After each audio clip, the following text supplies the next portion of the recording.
in describing gun violence, VP Sara in that same speech said that she can hire a gunman for 5,000 pesos in the Philippines to kill her husband's mistress, citing a hypothetical example.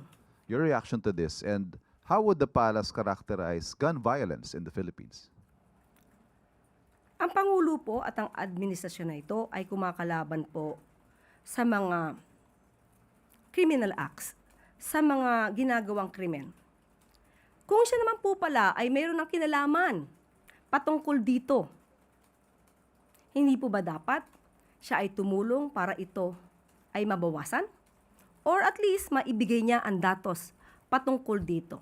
Matagal na siyang opisyal, matagal din namuno ang kanyang ama bilang presidente. Bakit kaya hindi ito nasawata kung totoo ang kanyang binabanggit patungkol dito? Dapat siya na ang nauna na ito ay pigilan at hindi i-promote ang pagkausap sa isang assassin para pumatay sa taong kanyang kinaiinisan o sa taong siya ay galit.